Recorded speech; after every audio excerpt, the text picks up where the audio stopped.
Assalamualaikum warahmatullahi wabarakatuh. Shalom, salam sejahtera, Om Swastiastu, Namo Buddhaya, salam kebajikan untuk kita semuanya. Kembali lagi bersama Kakak Billy di YouTube channel Kakak Billy.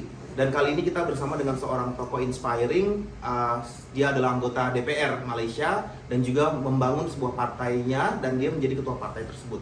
Nah, kami dulu pertama berkenalan ketika pada zaman Perdana Menteri Tun Mahathir Mohamad, beliau menunjuk anak-anak muda sama seperti Presiden Jokowi menunjuk anak-anak muda untuk menjadi penasihatnya. Pada saat Perdana Menteri Tun Mahathir menunjuk beberapa anak-anak muda Malaysia untuk menjadi penasihat Perdana Menteri, dan Said kala itu ditunjuk menjadi Menteri Pemuda dan Olahraga Malaysia.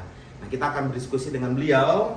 Terima kasih banyak sudah secara kebetulan diundang di sini ya, di Selangor di Malaysia, dan kita akan berbincang-bincang tentang pandangan politik beliau dan kita bisa belajar banyak dari beliau. Welcome to Malaysia. Terima kasih. Sebelum ni di atas talian saja melalui Zoom. Oke. Kena jumpa bersama muka. 2020 ya, during COVID ya. Dan kita berbicara tentang perkembangan politik yang kemudian luar biasa terjadi perubahan semenjak tahun 2020 hingga tahun 2023 saat ini. Betul. Nah, mungkin saya ingin bertanya pandangan Said Saddiq terkait kondisi politik di Indonesia saat ini. Di Indonesia. Di Indonesia. Saya rasa bagi salah seorang penggumpal undang-undang di Malaysia, ahli parlimen juga, hubungan Malaysia dengan Indonesia itu tidak boleh diasingkan. Ia seperti satu keluarga, ya? Dan pada masa yang sama dia orang panggil serumpun. Tetapi pada masa yang sama hormat ramai di Malaysia, khususnya di kalangan pemimpin politik kepada Bapak Jokowi itu sangat tinggi sekali. Ini bukan perkara baru lah.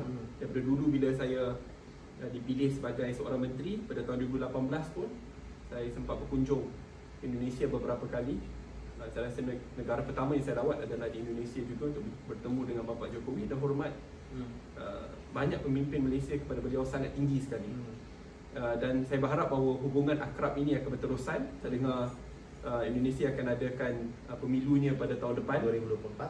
ya, dan dengan itu saya ucapkan selamat maju jaya. Kita pun baru lepas pemilu kita beberapa bulan lepas, 3 bulan yang lepas ya. Dan sekarang kita sudah ada kerajaan yang baru. Tetapi yang saya yakin hubungan akrab di antara Malaysia dan Indonesia ini akan sentiasa berterusan. Ya. Ada dua pertanyaan. Pertanyaan pertama terkait dengan sistem pemerintahan di Indonesia. Presiden Jokowi kan memerintah selama 5 tahun. Betul. Dan kami dari Indonesia melihat Malaysia dalam waktu 5 tahun terjadi pergantian pemerintahan. Banyak kali. Iya, begitu banyak. Kira-kira apa plus minus dari pergantian pemerintahan yang begitu cepat? Dia banyak minus lah. Tetapi dalam soal ini, lihat daripada sudut yang mudah ya. Bapak Jokowi sekarang sudah masuk ke penggal yang kedua. Indonesia ada satu pemerintah, Bapak Jokowi. Di Malaysia kita sudah ada masa tu Datuk Seri Najib, lepas tu Tun Dr. Mahathir, lepas tu Tan Sri Muhyiddin Yassin, lepas tu Datuk Seri Ismail Sabri, dan kini Datuk Seri Anwar Ibrahim. Dalam periode 10 tahun. Kurang daripada 10 tahun sepatutnya. Lagi kurang. So di mana kurang 10 tahun. So, di Indonesia ada satu Bapak Jokowi, di Malaysia kita sudah ada 5. So kata buy one free four. Tapi walaupun sedemikian, walaupun ada pertukaran kepimpinan di Malaysia, tetapi institusi di Malaysia agak kuat. Sebab itu walaupun ada peralihan kuasa yang dibuat dengan aman, kerajaan tetap berfungsi seperti biasa. Walaupun pada musim COVID pertukaran itu berlaku, tetapi Malaysia berjaya transisi keluar dari COVID begitu cepat.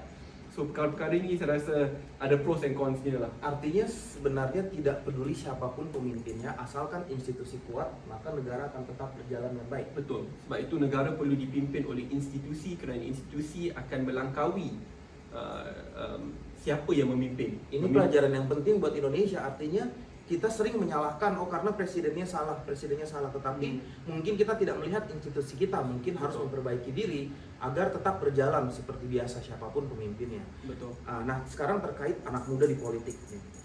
Anak muda di politik. Dia terlalu manja, minta maaf lah. Dia nak join sekali.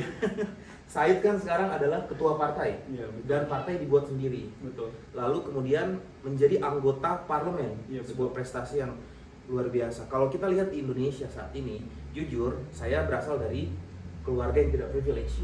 Kalau kita bisa melihat anak-anak yang ada di dalam parlemen, hampir sebagian besar mereka berasal dari privilege background. Mereka adalah anak daripada pemilik partai atau anak daripada pembuat partai sebelumnya.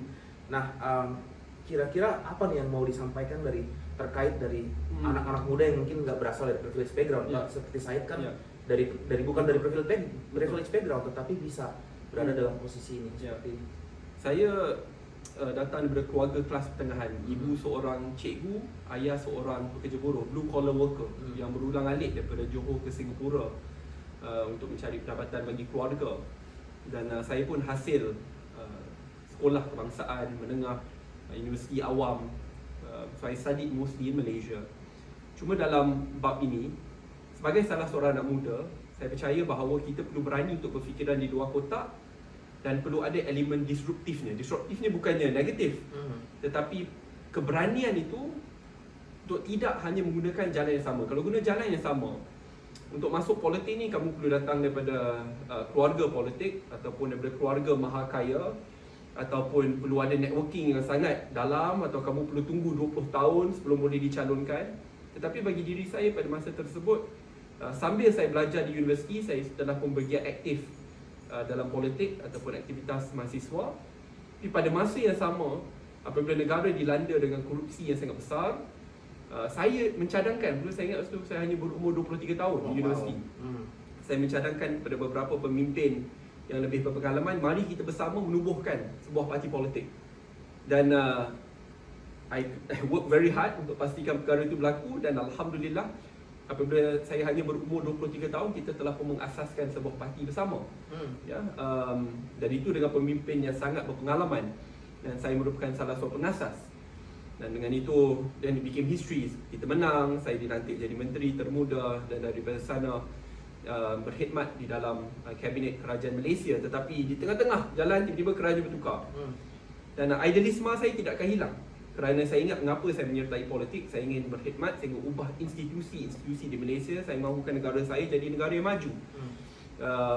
Dan apabila parti yang lama sudah pergi ke pihak yang lain, saya membuat keputusan, it's time for me to create a new party. Yang kini saya pacu dengan ramai pemimpin-pemimpin muda yang lain yang tidak ada latar belakang politik, bukanlah golongan maha kaya, supaya kita boleh work the ground. Walaupun ia memakan masa 10-20 tahun, 50 tahun sekalipun, it is okay. Kerana kita ada masa, tetapi ini adalah jalan untuk kita mengubah fikiran rakyat Malaysia supaya kita dapat mengubah nasib bangsa kita. Nah, apa faktor paling penting yang buat Said berhasil? Karena tampaknya mulus sekali, sangat mulus ya. Apa yang paling, apakah karena ada mentor, apakah karena waktunya tepat, beruntung, atau seperti apa? Dia banyak faktor. Iya. Pertama sekali, saya selalu tekankan penting untuk kita mencari mentor sebagai anak muda. Kerana mentor ini dapat memberikan kita banyak pengajaran, pengalaman, membuka pintu untuk berjumpa dengan orang-orang lain. Saya juga agak bernasib baik kerana pada masa tersebut aura perubahan itu sangat besar, gelombang itu sangat besar, dan tidak pernah dijangkakan lah, kerana Malaysia tidak pernah ada perubahan kerajaan dalam tempoh masa 60 tahun, tapi pada tahun 2018 ia berlaku. Tapi pada masa yang sama, saya rasa keberanian untuk berfikiran di luar kotak itu teramat penting. Dan apabila kita menyertai politik, jangan kita sesekali takut untuk berdepan dengan risiko. Kerana kalau kita takut berdepan dengan risiko, ini bukanlah platform untuk kita. Dan kita perlu sentiasa ingat dan pasang niat, why are we here? Kerana idealisme itu akan berterusan dan akan memastikan walau apa pun rintangan dan cabaran yang diletakkan di hadapan kita, we will keep on marching forward. Okay, thank you. Pertanyaan terakhir ya. Pertanyaan terakhir, apakah ada terpikir atau memimpikan bahwa suatu saat nanti Said akan menjadi Perdana Menteri Malaysia? Itu soalan cepu mas, soalan agak sukar untuk dijawab kerana di Malaysia ya, saya boleh kongsikan. Ramai orang yang mengimpikan untuk jadi Perdana Menteri, lazimnya tidak capai. Dan itu ketentuan Allah SWT dan rakyat Malaysia. Tetapi buat masa ini, sebagai salah seorang pemimpin yang muda, saya hanya berumur 30 tahun, jauh lagi. Banyak lagi perlu saya belajar, dan banyak lagi perlu saya berkhidmat sebelum boleh difikirkan pun jawatan tertinggi negara. Dengan itu, saya nak fokus berkhidmat dahulu. Kerana kesana atau tidak, selagi saya dapat capai sasaran untuk jadikan negara saya negara yang maju, bermaruah, berintegriti, yang dihormati oleh rakan-rakan sedunia, itu saya rasa adalah kejayaan utama saya. Tak kisah saya atau orang lain atau dalam satu tim, yang penting itu sasaran utama. Oke, terima kasih banyak Said waktunya. Sama-sama. Terima kasih banyak teman-teman semuanya, dan kalau nanti mau ada masukan pertanyaan bisa disampaikan karena penasihat-penasihatnya Said adalah sahabat-sahabat saya gitu. Jadi nanti akan disampaikan melalui mereka. Terima kasih banyak Said waktunya, dan teman-teman semuanya jangan lupa like, subscribe video ini dan saksikan video berikutnya. Dan pengen belajar lebih banyak lagi dari Said, bisa follow Instagramnya Said di Said Saddiq, SYD Oke, jangan lupa follow Instagramnya dan bisa melihat postingan-postingan yang sangat inspiratif. Sampai jumpa, terima kasih.